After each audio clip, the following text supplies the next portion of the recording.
Welcome to the Gresty Academy 16 must-know college entrance exam questions on domain and range. Now, basically, incredibly informally, the domain is all of the values of x that are allowed into the function, and the range is all of the values that the function can output. And it's easiest to see these if we actually draw a graph. So let's just get straight stuck in. We can't get an easier start than this one. Don't worry, they do get far more complicated. Y equals x plus 5. Let's just draw it. Basically, this is the graph of y equals x plus 5 approximately. And I'm going to apologise in advance for some of my graph drawing. There's nothing I can do about that. We've got 16 of them. I'm about to get some of them a little bit off. This one clearly is valid for every single value of x and every single value of y. Therefore, the domain is minus infinity to infinity using interval notation, and that's the domain, and the range is also minus infinity to infinity, i.e. x can take every single value and y can take every single value. Nice, easy start. Let's move on. Okay, question number 2. What is the domain and range of x squared minus 4? Now, we know that x squared minus 4 is the graph of y equals x squared shifted down by 4, and so basically it's going to look something along the lines of that. That is y equals x squared minus 4.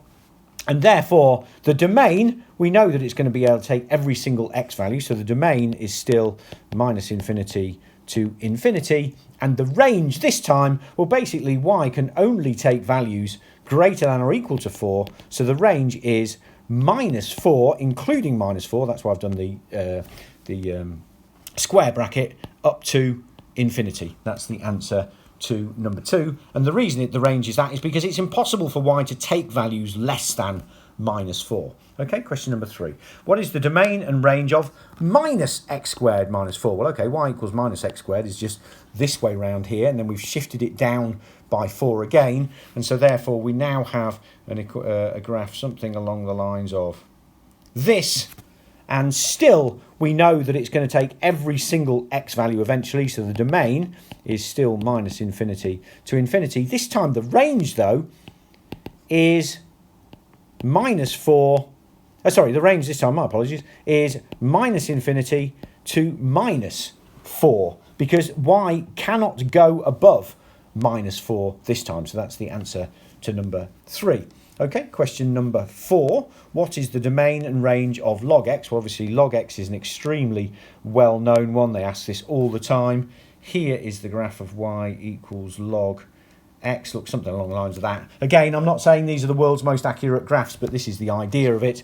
Okay, so basically, x cannot go this way. We cannot put a negative number inside the argument of the log, and therefore the domain is going to be equal to 0, infinity, not including 0, because this never actually quite gets down to 0. And the range, it can take every value, so the range is minus infinity through to infinity. Y can take every single value. X can only take values greater than 0. Okay, let's have a look. Question number 5. What's the domain and range of log 2x plus 1? Well, again, this thing here must always be greater than 0. So we got 2x plus 1 must be greater than 0, i.e. x must be greater than minus a half. So it's a bit difficult to draw on this graph, but minus a half is basically this one here. And so our log graph has moved very slightly like that. And now we can see that our domain goes from minus a half to infinity, in the sense we've pushed it this way, and x can take any value from minus half to infinity, not including minus a half. And the range still is minus infinity to infinity, because the y values can take absolutely any values whatsoever. Okay, what about question number 6? Now, what's the domain and range of this one? Again, we need the thing inside here always to be positive, so we need 4 minus x always to be greater than 0, i.e. we need x to be less than 4. Now we can draw our asymptote here as x is 4, and x needs to be less than 4, and as it's minus x, we know it's going the other way like this. So basically our graph here is going to look something along the lines of, let me just draw it properly, that there, where this point here is 3, 0, and this, of course, is x equals 4. And so the domain is basically going to be any x's this way. So the domain is minus infinity to 4, not including 4. Remember, it never actually hits 4. And again, the range still is minus infinity to infinity. It can take any values whatsoever this way, the y. Okay, question number 7. What's the domain and range of log of 10x? Okay, well, this is just a squash by a factor 10, and we still need 10x to be greater than 0, which is the same as x has got to be greater than 0. So this looks exactly like our usual log graph here, but basically that point there is actually 1/10 0 as opposed to 1 0, but still x has to be greater than 0, so therefore our domain is 0 infinity, and our range still is minus infinity to infinity, because the y values can take absolutely any value whatsoever. That's question number 7. Question number 8. What's the domain and range of 2 to the power of x? Okay, well, 2 to the power of x looks something along the lines of that. And we can clearly see, it's another famous one, we can clearly see that it takes every single value here. So the domain is minus infinity to infinity. Now the range is the y values. It never goes below the x-axis. So y always has to be greater than 0, and it never actually reaches 0. So the range is 0 to infinity, not including 0. Okay, question number 9. Let's look at question number 9 now.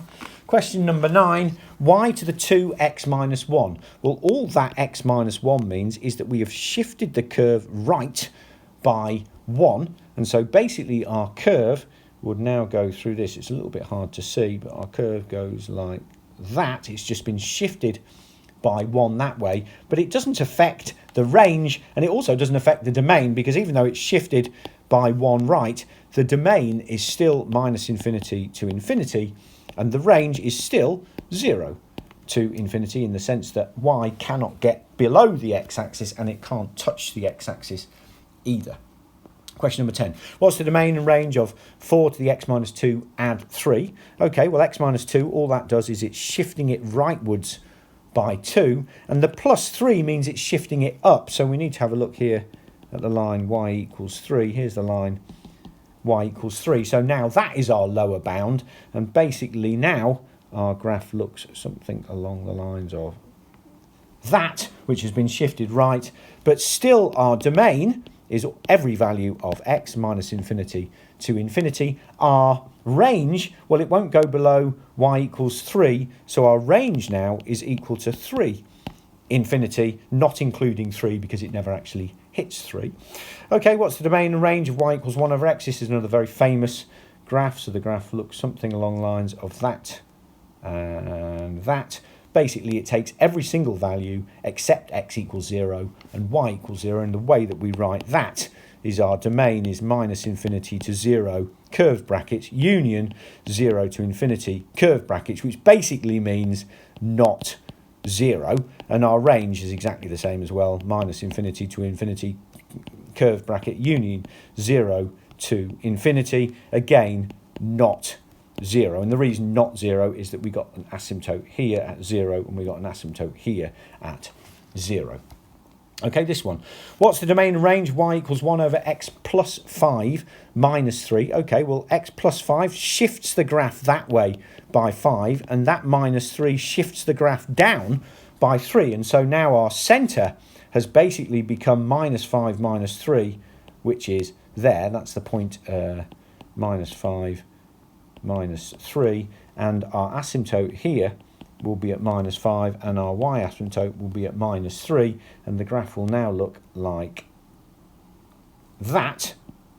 So it's basically the y equals 1 over x just shifted its centre, and so now our domain will be minus infinity to minus 5, curved bracket, union minus 5 to infinity, i.e.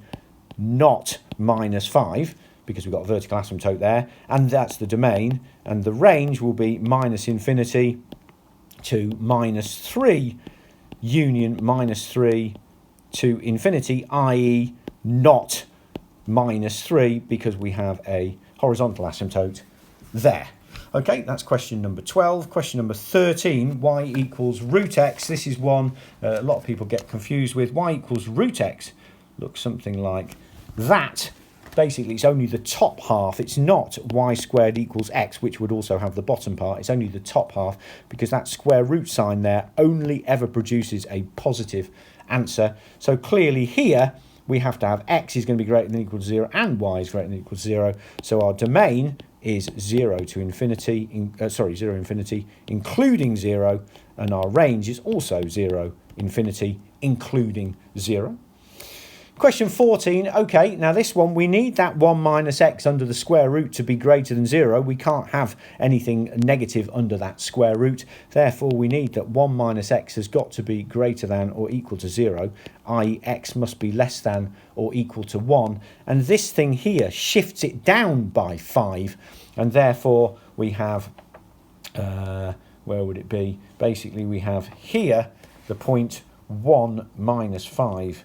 1 minus 5 here would be our start point, and basically it would go through this point here, and it looks something along the lines of that. So it's a flipped square root starting from 1 minus 5, and so therefore our domain is equal to minus infinity to 1, i.e. it can't go right of that, and our range is minus 5 up to infinity. It can go, sorry, it can have the value minus 5, and this one can have the value 1, so they should be square brackets there.